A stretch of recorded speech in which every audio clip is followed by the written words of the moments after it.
Call the meeting of the Environment and Natural Resources, Finance and Policy Committee to order. A quorum is present. Representative Burkel, have you looked over the minutes? I have. I'd like to move the minutes. Representative Burkel moves the minutes for January 17th, 2023. Any discussion? All those in favor, please signify by saying aye. Aye. Opposed, nay. Ayes have it. The motion prevails. The minutes are approved. Before we get started, I do want to recognize a celebrity in the audience. Former Representative Mike Beard is here, and just good to see you again, Representative Beard. We have an agenda today where we're going to have an overview from the Conservation Corps of Minnesota. That should take till about 3:30, and then we have a couple of bills that will be going forward. Members and the public and the agencies this morning, I did send a letter to the agencies just informing them of what our committee deadlines are, that if there are amendments, if they have suggestions for members' bills, that they connect with the members ahead of time, and that we can't get amendments on the schedule with 15 minutes left without working with the authors of the bills. So just encourage, so Tuesday we will be back in committee again, and so the committee deadline for amendments for Tuesday would be Mr. Strohmeyer. Thank you, Mr. Chair. Monday at 1 p.m. For Tuesday's committee, Monday at 1 p.m. would be the deadline for amendments. So, just to be clear. We have with us first Mark Murphy, the Conservation Corps of Minnesota. Welcome. Good to see you again.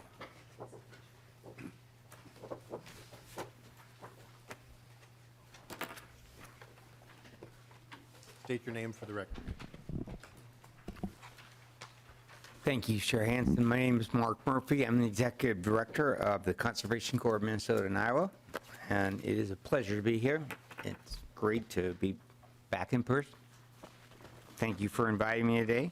I'm going to go through a few slides. It's a pleasure to meet many new members on your committee, and think it would be useful to give an overview of who we are. We have a long relationship with the legislature, a long relationship with the DNR going back, and I want to make sure you know who we are. This is, I think, the fourth or fifth time I've been in front of the committee. It was electronic before, the Zoom, so it's great to be back, and we're a little rusty, I think, in doing some of these kinds of presentations. I wanted to start with who we are. We are 501c3. Some people think we're part of state government, but we actually were spun off, if you will, back in 2003, and you'll see that some more. Our mission, what we really do is engage young people, youth, and young adults through the AmeriCorps program to do, oh, thank you, assistance. We engage young people to do natural resource work, training, leadership and development. We have 5 core values built around safety, around equity, around community, around service. Our history, in case you're not familiar with this, dates back, and some people will think, oh, I get it, you're the CCC, the 5th Civilian Conservation Corps of 85 years ago. And that's really where our roots come from. And in the early days, there were different groups that worked inside the DNR, and the DNR established a Minnesota Conservation Corps in the early 80s to work with youth and young people to do exactly training and such, and carried that program for a long time. They created a summer youth corps that we still run today, but it was started back in the very early 80s. It is run from St. Croix Park at St. John's Landing. In 1999, a committee was formed, the Friends of the Conservation Corps, to start looking at turning the organization into a nonprofit and to leverage the AmeriCorps program that was created by President George Bush and Bill Clinton, and in 2003, we formally became a 501c3 and began operating separately. I think, what is AmeriCorps? Some people know what it is. I like to, maybe in very short, truncated language, say it's like the Peace Corps for domestic use. It is a very large program. It's a national program. There's something like 75,000 AmeriCorps members that are engaged every year in 25,000 locations around the country, doing everything from reading corps to math corps to public health corps, and then there's conservation corps. And we have been working with AmeriCorps consistently since our very beginning. What we do, I mentioned before, but really we use our programs and our service working with agencies, federal, state, and local agencies to do, improve access to outdoors, broadly thinking, but it's trails, it's campgrounds, it's improving parks, it's improving shorelines, waterways, it's helping do invasive removal and help monitor habitat, and it's responding to natural disasters. When we aren't working in parks and such, or when we are, when fire strikes up north, or when there's floods in Rainy Lake, they call on the Corps for us to bring young people in to help do sandbagging, or help work maybe not so much on the front lines, but in the back lines in the fire to support the crews that are working there professionally. Our programs, we have 6 or 8 programs that you may know or be familiar with. Some people know of us because you see crews out on trails with the yellow hats on, working and building trails, building boardwalks, building bridges. Those are our field crews. They're 18 to 25-year-olds, generally speaking. They're AmeriCorps. They're in our program for 11 months or 9 months or 6 months, depending on the length of their term. They get a stipend. They get an education award. We work around the state. We have offices in Duluth and Rochester and satellites in Mankato and Bemidji and elsewhere, where we put these crews into the field. Again, they work with state agencies, some federal agencies, significantly with DNR, Bowser, SWCDs, local park districts and the like. In the last couple of years, we've done some innovation. We've added and are launching sort of a pilot or the beginnings of a Veterans Conservation Corps, which takes the ages up a little bit.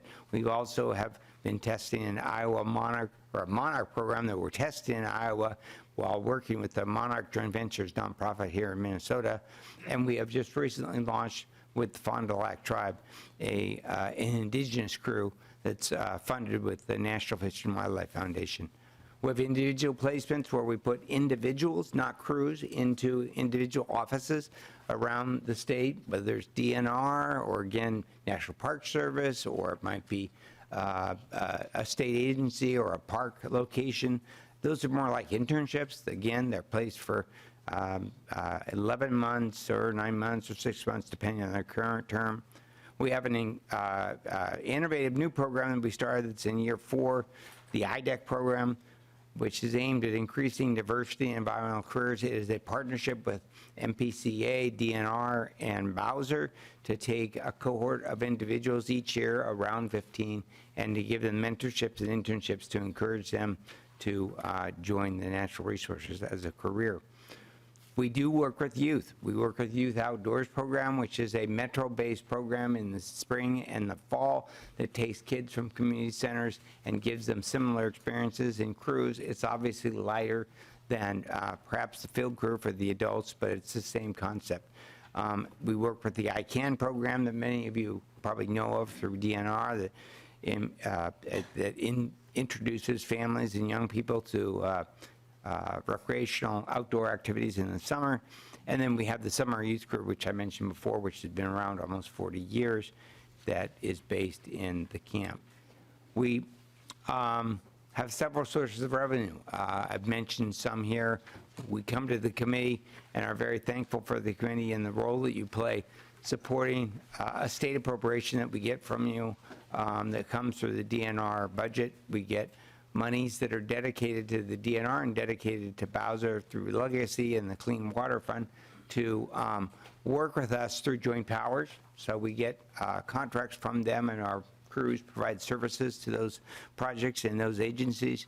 We get money from AmeriCorps, which is the base that matches for every AmeriCorps member we recruit. We get a base grant that then we match with resources from the state legislature or the agencies we work with.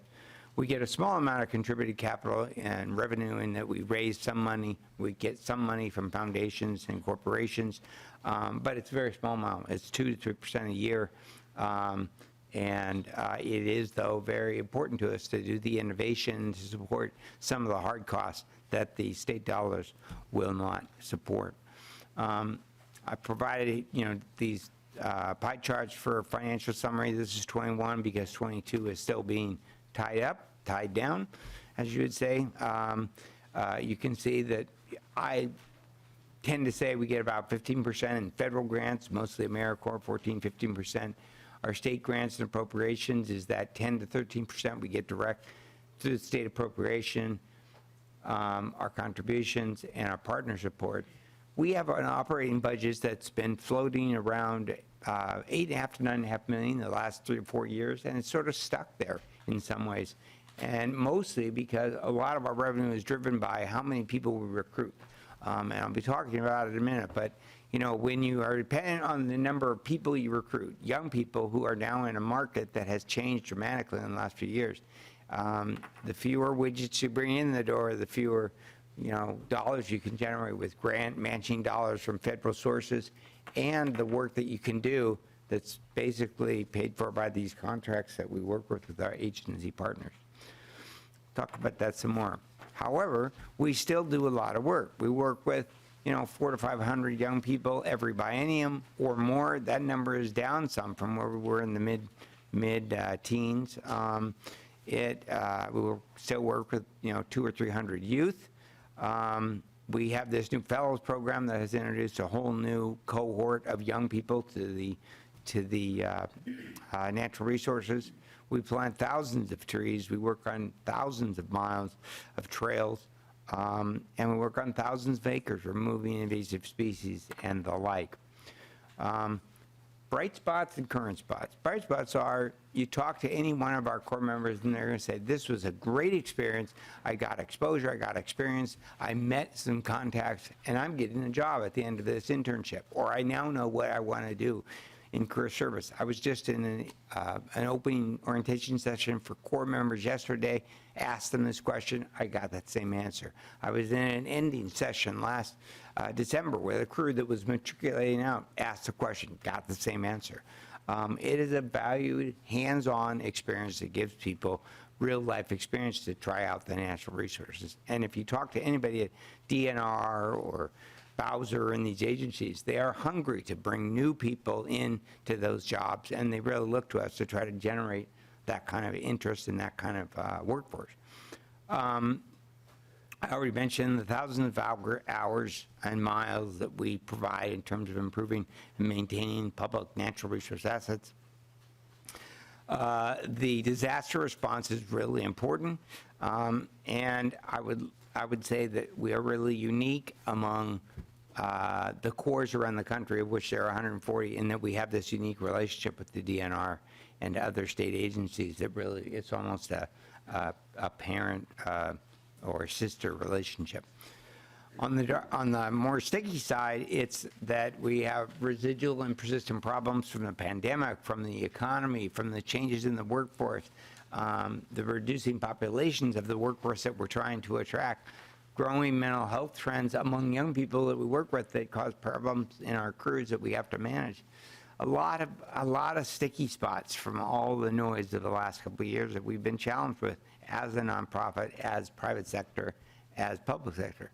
The business model for AmeriCorps is a bit outdated because it pays a stipend, it has a ceiling on a stipend, and we go to young people and say, hey, come work for us and perform community service. We're going to give you, $18,000 for the year, or $1,600 a month, and you get a $6,000 scholarship at the end. And you get a lot of people that say, that is enough. That amounts to about $12 an hour plus the scholarship, and I can go do better at McDonald's.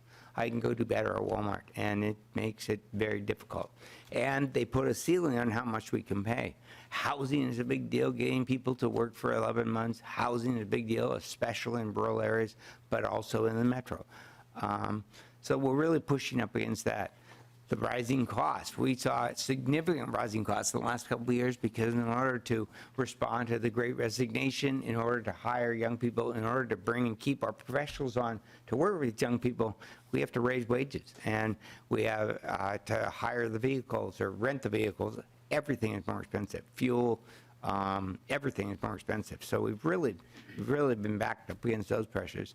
And then demographics. Demographics are changing in Minnesota. Young people, there are fewer. If you talk to any universities or colleges, they talk about the decline in enrollment. I mean, there's just fewer young people to go around. So recruitment has been a major, major focus for us. So our strategic priorities that we shared 5 years ago are still in some ways the three on the bottom there in green: renewing our programming to be relevant, attracting and retaining a diverse pool of applicants, and building new kinds of partnerships are as relevant as ever, and this is where we're working. In essence, before I move there, in essence, I would say, one, we need the resources to have the staff in play that can work with, recruit, and retain the people that we need to attract to these jobs. Two, housing being a challenge. We've worked with the DNR. We've worked to look at housing solutions like bunkhouses that we could use in the summer and so forth. But we've talked with some about the idea of housing vouchers for AmeriCorps broadly, for the thousands of AmeriCorps members that serve in the state, and looking at a program like that. We benefit greatly from the funds that the legislature, the Legacy Fund, gives to our agency, but the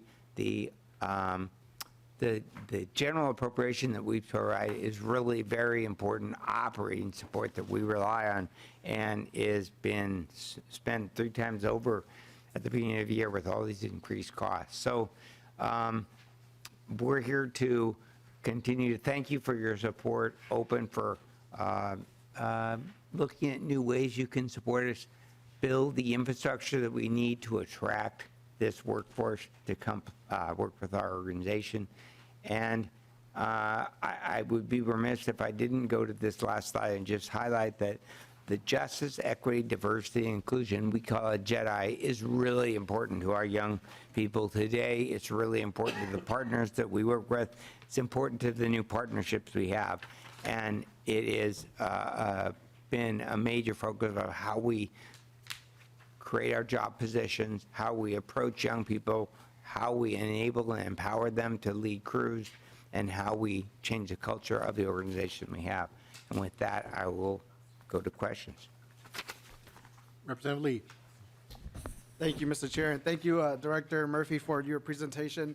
So understanding some of the demographics barriers that you're facing, I'm just curious, through the IDAC program, do you track or have data on how many of those fellows that went through the program actually continue on in an environmental career? Yeah, that's a Mr. great, Murphy. Mr. Chair. Mr. Murphy. That's a great question.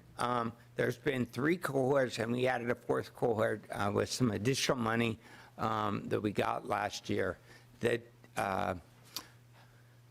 well, I'll tell you right now, in real time, 2 of those members that matriculated last year, which was the first cohort, came over and did have taken on individual placements in our firm so they could get exposure. One working for DNR, one that tried to work for DNR and instead ended up working for a Monarch Joint Ventures, a local nonprofit. There are others in the cohorts. We've only been through 1 full cohort, so we have cohort 2, 3, and 4 that are geared up. But that first cohort, there were some that left the state to take on graduate school and go on to other careers in science, in STEM, and there are some that have stayed in the state. I think one has become a conservation officer. I think one has gone to work for a forestry group. I'm thinking out loud. So we are tracking that data, but each cohort's only about 15 people, so it's not hard data for us to track. Representative Lee.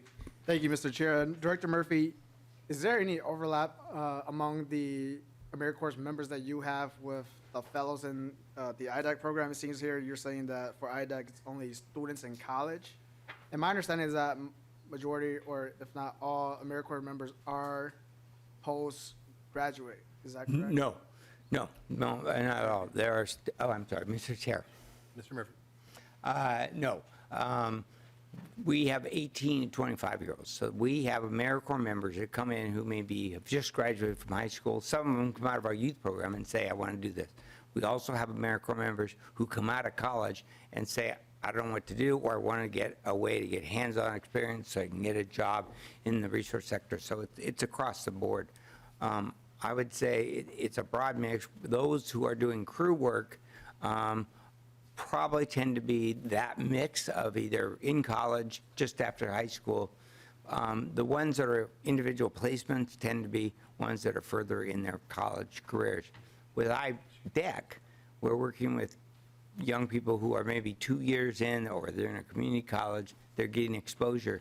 They come out, they get a mentorship, they get an internship, and they may be, ready for a job in the DNR, or they may need more exposure, access, experience. So we are actually looking at ways that we can maybe bridge and find synergies, if we will, between the two programs so that we assure more success in those IDEX students being given avenues to try out natural resource jobs.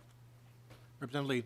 Thank you, Mr. Chair. Just to close the comment, I really appreciate the information you're providing, and it is my hope that as the Conversation Corps continues to work with the DNR, MPCA, and Bowser, that quite possibly there's a pathway into employment with our state agencies, knowing that a lot of our public servants there are some of the top individuals that we have in the state, and so really appreciate seeing the investment that we make as a committee here in legacy and overall actually contributing to some of the success that we see within our state agencies. Thank you, Mr. Chair. Thank you. Representative Heinzman and then Representative Purcell. Thank you, Mr. Chair. And Director Murphy, I appreciate the presentation today. Good to get some overview of what you all do. I'll just start by saying that I've had a lot of similar conversations with a number of folks over the years that have had a positive experience working with the Corps and so on, and that's good. I will just quickly go to one of the pages in the presentation, our programs, Youth Outdoors, I Can Camp and Paddle, Summer Youth Corps. And you probably already know where I'm going with this. I've worked with the LCCMR, and I think, if I recall, this is something that you guys already cover, but background checks for those that work with children. And wanted to just confirm that that's something that's taking place. Oh, absolutely. Mr. Murphy. Thank you, Mr. Chair. Absolutely. Background checks are required for all AmeriCorps. They're required for all our staff. So absolutely, done. Representative Heinzman. Thank you, Chair. Yeah, I thought that was the case, and I'm glad to hear that. There are places where we're going to need to work to make sure that we're up to speed on that with those folks that are receiving public support, and make sure background checks are in place. So thank you for that answer, and thank you again for your presentation. Representative Purcell. Thank you, Mr. Chair. I am wondering, Director Murphy, so I ran a nonprofit and we did some restoration work, and I know some of our contracts with the state, there was a clause in there about how we needed to sort of put the work out to MCC first. Can you clarify that process a little bit for me, please? Mr. Mr. Chair. Murphy. Well, I've been here 4 years, and I would say we're very grateful because for the first 12 years of the Corps, the executive director was a former state senator named Len Price. And when the Corps was coming out of the DNR, and Len Price was the head of LCCMR, joint powers arrangement was created with our relationship with the DNR. And so that means that the DNR, two things. One is the DNR gets funding where they come to us specifically to work on certain projects with certain funding. And then the other one is state agencies like, LCMR projects and the like, are required to come ask us if we want to bid on those projects. And we get those bids, we look at them many times, but frankly, in the last couple of years, because of our shortage of people, we aren't able to bid on them because we have so much other work coming from other demanding partners as well. But that's how it has worked. It's a benefit that we don't take lightly. Yeah.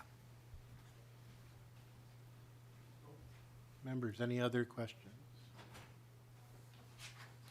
You mentioned recruiting, and would it be possible for you to get to all the committee members just the job notices? We all have emails and social media and can get the information out to our districts, or find ways of connecting and getting folks to apply for any of the programs. I do have a question I think we asked 2 years ago when we were in Zoom land that, if you're having difficulty with hiring people because the wages are low, if we provide additional dollars, would you raise the wages or would you expand program? Yeah, so we have raised wages off of our current budget amounts the last 2 years, last 3 years, really. We have also added a housing stipend, so we have added things in. It's not enough. It's, chipping away at a steep hill. AmeriCorps has also increased lightly some resources for us to do that. It's still not enough. If you were to increase support to us, they would go towards supporting costs that allow us to raise wages, raise more third-party funds to raise wages, look for solutions to the housing, some of the housing supports, let's say. And we would probably look at program development that gives us more latitude to attract candidates to come in and maybe do our programs for 6 months, not 9 months or 12 months, So we would probably use that money to address the recruiting barriers, per se. We have spent more on recruiting the last 3 years by investing in social media, by posting, by using job sites and all that, and we will continue to do that. But we have to address those barriers that are still serving as obstacles to attract people to come try the natural resources. And one-time money or ongoing money, you'd be able to use both? I would say we can use it all. No. One-time money would be great because it's a particularly critical time right now given the job market.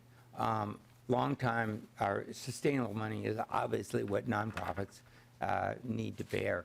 One of the things that I think has made the Conservation Corps be able to provide contiguous engagement with our big agency partners is that we know that we have a stable base of support from the legislature to do this work.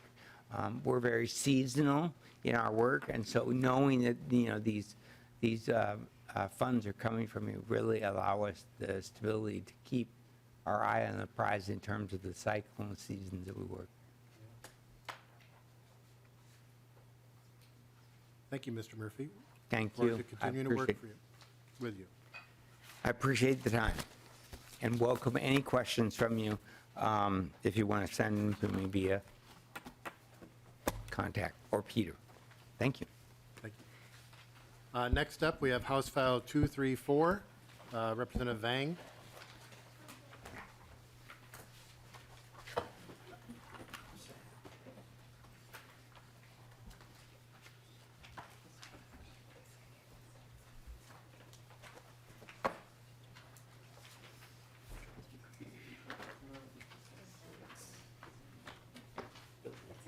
Representative Vang, would you like to move your bill?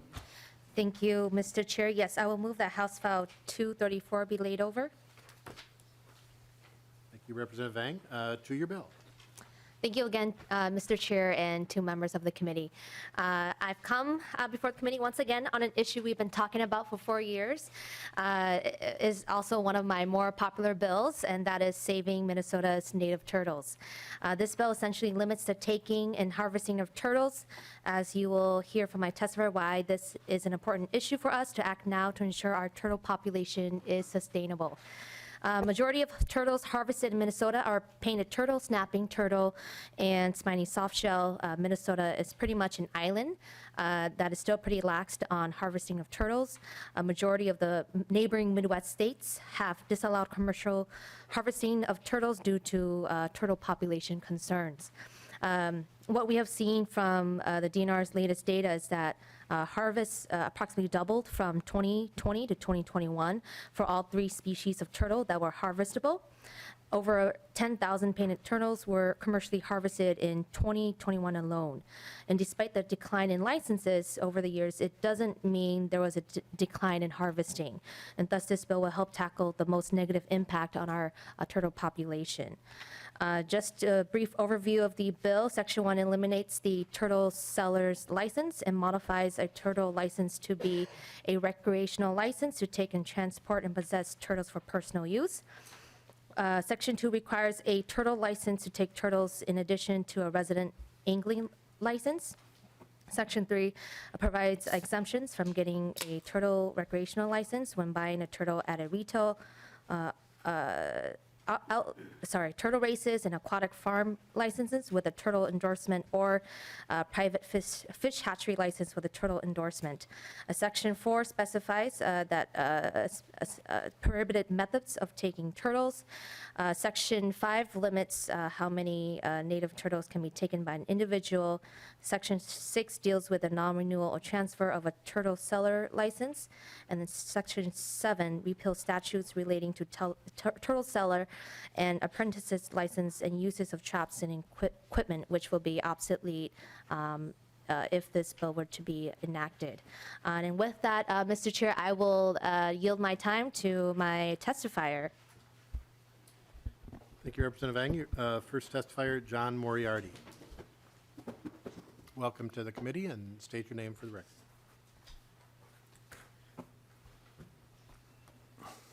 Yes, thank you, Chair Henson. My name is John Moriarty. I am here testifying today as an individual, but I got to put on my work hat to give Director Murphy a plug. We are a heavy user of CCM. We have 3 crews that we use full-time. We actually get some of their crew money through the state CPL grants, and we also use it through our regular budget. But we've had crews for probably 20 years since they've been around. So it's a really important program, and it lets us do a lot of good work.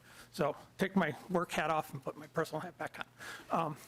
Once again, my name is John Moriarty. I live in Shoreview. I've been a long-term resident of Minnesota, and I'd like to thank you for the opportunity to speak on behalf of House File 234 to eliminate commercial turtle harvesting. I've been involved with turtle conservation and research in Minnesota for over 35 years and have seen turtle populations decrease at a number of the sites that I've worked on over the years. Turtle populations in Minnesota, the U.S., and in the world have been under threat from habitat loss, pollution, and human use, which includes pets, but mainly food sources. In commercial harvests, especially snapping turtles, targeting female adult turtles is a big problem because the females are the crucial part to maintaining a population.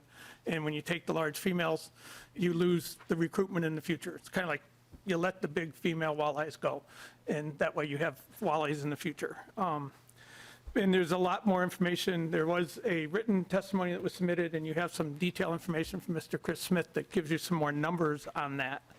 The initial efforts to eliminate commercial turtle harvesting started 20 years ago when we were here at the committees, and we actually got new licenses limited. It allowed commercial turtle harvesters to renew their licenses, and then there was a couple variations. They could pass it on to their heirs if they wanted to continue.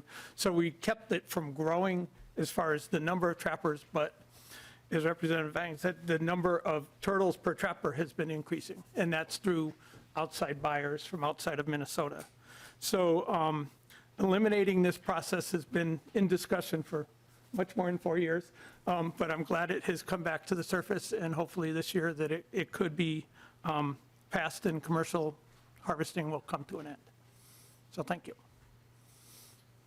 Next, why don't we take any questions for Mr. Moriarty?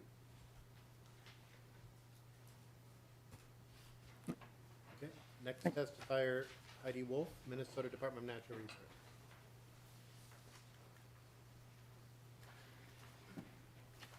Welcome to the committee and state your name for the record. My name is Heidi Wolf, and I am the section manager for the Environmental Management and Protection section. Mr. Chair, committee members, we'd like to thank Representative Vang for working with us on this bill and take any questions if anyone has any for us. Members, any questions?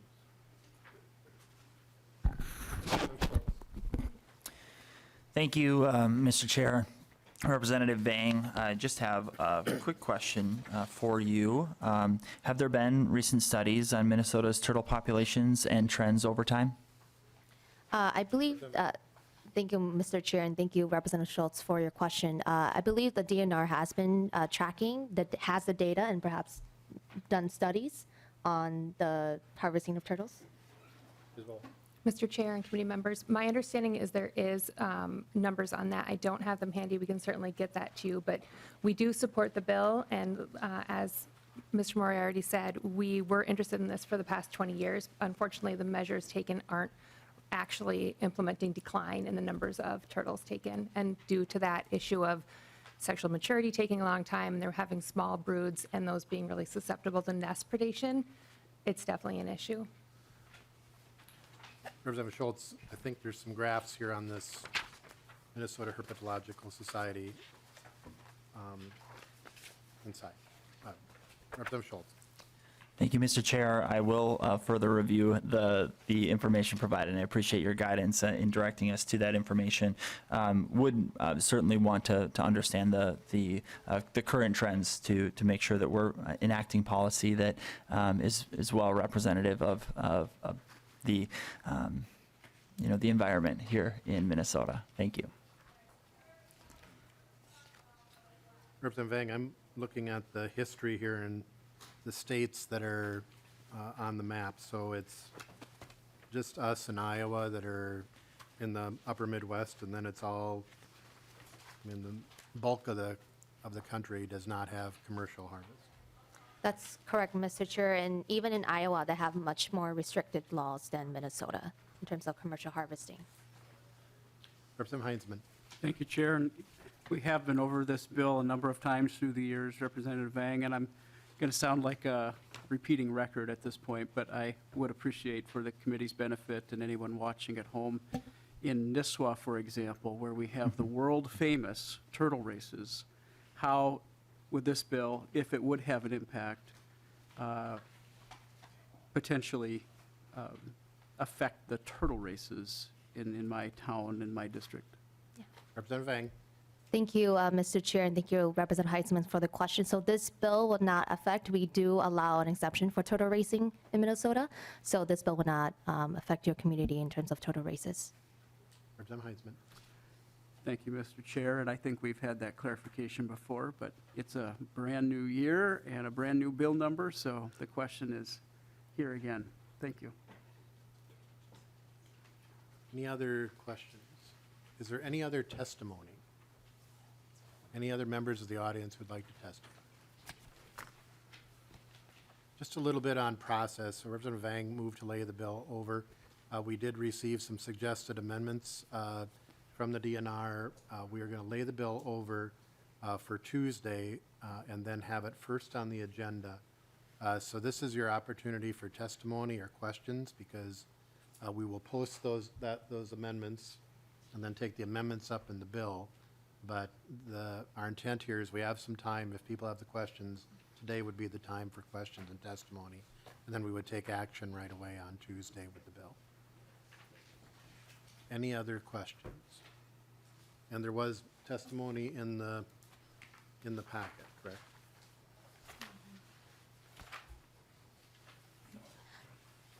Representative Scrabble. Thank you, Mr. Chair. as a guide, I deal with turtles all the time, snapping turtles, and I'm curious about the possession limits. Again, I don't know who would want to, but there's 3 snapping turtles allowed, 3 painted turtles.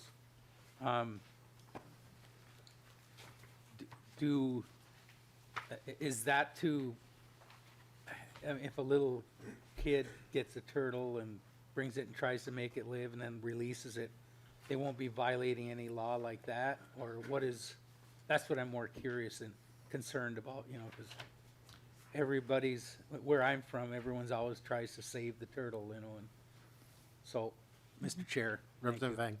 Thank you, Mr. Chair. Thank you, Representative, for your question. So as you heard from Mr. Chair, there will be some suggested amendments coming up soon on Tuesday, so that could help clarify some of your concerns there too. Yeah. Thank you. Thank you, Mr. Chair. Any closing comments? All right, thank you, Mr. Chair. Thank you so much, committee, for your support. Let's save the turtles. And Mr. Chair, I will renew my motion for House File 234 to be laid over. Bill's laid over until Tuesday. Next up, thank you. Representative Burkel.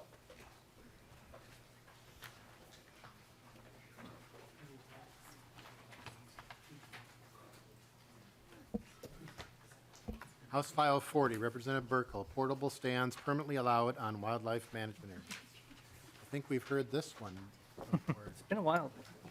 Thank you, Chair Hansen and members. I'm assuming, Chair, that we're going to lay this over as well, right? Correct?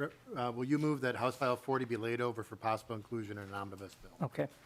I'll make that motion to move House File 40 to be laid over. So a little context. In 2017, former Representative Dan Fabian championed a pilot program to allow portable stands to be left in wildlife management areas in the northwest corner of Minnesota, pretty much all of my District 1A. The bill makes the pilot program, it allows portable stands to remain permanent. Proposed legislation would allow these deer hunting stands to stay in wildlife management areas, just to allow safer hunting versus having to erect and then remove a stand from state lands each and every evening or every day. The bill was non-controversial in the past, has been a non-issue as far as conservation enforcement, and has the full support of the Minnesota Deer Hunters Association and the DNR. With that, I'll make this short and sweet. I do have a testifier, Mr. Eric Simonson from the Deer Hunters, and Pat Rivers is here from the DNR to answer any questions. Mr. Simonson.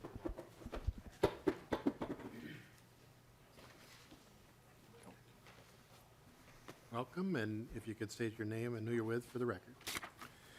Thank you, Mr. Chair and members of the committee. My name is Eric Simonson, a lobbyist with Flaherty and Hood. In this case, I'm representing the Minnesota Deer Hunters Association, a nonprofit group officially formed in 1980, an association now reaching 20,000 members, created by hunters and for hunters. For the past 40-plus years, the MDHA has been building a hunting and conservation legacy through habitat, education, and advocacy. We want to express our gratitude to Representative Burkel for bringing forward House File 40 and want to express our support of the bill to the committee. As many of you know, portable stands have become increasingly popular with hunters, and reinstating paragraph B in this bill will be much appreciated by hunters within these specific wildlife management areas. Again, want to express my thank you to you, Chair Hansen, and the committee for the opportunity to testify in support of House File 40. We are always happy to be a resource around issues important to deer hunters. Members, any questions? Representative Jordan. Thank you, Mr. Chair. And thank you, Representative Burkel, for bringing this forward. Have any other hunting groups expressed any position on this either way? I'm specifically asking about like backcountry hunters or anglers or some of our other organizations that use our public lands for hunting and fishing. I'm not aware of any in particular. Oh, sorry, Chair Hansen. Representative Jordan, no, I'm not aware of any, but the DNR might be able to answer that question with a little more clarity if you want to ask Pat Mr. Rivers. Rivers. Mr. Rivers. Welcome to the committee, and did you hear the question from Representative Jordan? I can. Representative Jordan. Mr. Chair, Mr. Rivers, I'm wondering if any other hunting or angling groups or other public land advocates have expressed any opinions about this bill. Mr. Chair, for the record, my name is Pat Rivers. I'm the Deputy Director of the Division of Fish and Wildlife at the Minnesota DNR. Over the last several years, we've not heard any concerns about this in the northwest part of the state. Thank you. Any other questions? Representative Heinzman.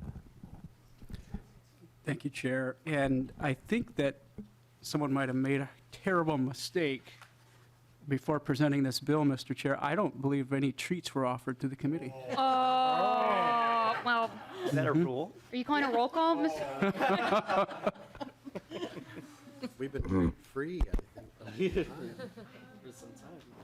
Mr. Chair, I've been a benefit of COVID, so I haven't had to, I don't know the rules.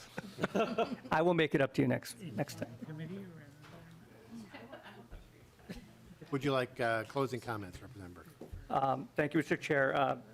No, just to remind everyone, this pilot was very successful, and people in my area really would like to see this made permanent, and it simply removes the sunset clause. So I'd like to renew my motion to lay House File 40 over. Before we do that, is there anybody else in the audience? Oh, Representative Schultz. Oh. Thank you, Chair.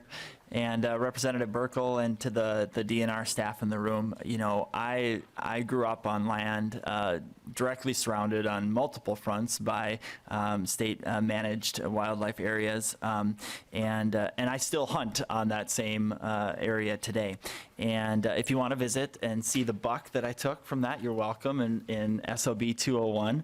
But certainly we have a strong hunting heritage here in Minnesota, and I just wonder if this is a project and an idea that can be further implemented statewide, and what feedback there may be to that idea. Representative Burkel. Thank you, Mr. Chair and Representative Schultz. I have been approached by many members saying they'd like to see this statewide. I think right now, given the success of the pilot program in northwest Minnesota, I think that's a good starting point. And we can maybe springboard from that, but there is interest in that. 2 years in the legislature, you know, there's this year, next year. Any other questions? Any other testimony? Representative Burkel renews his motion that House File 40 be laid over for possible inclusion in omnibus bill. The bill is laid over. I think I gave the kind of a roadmap for next week. We anticipate, so we'll do Representative Vang's bill right away on Tuesday. We expect several bills and trying to fit more in next week. So bills are starting to come now and getting assigned to the committee. We are adjourned.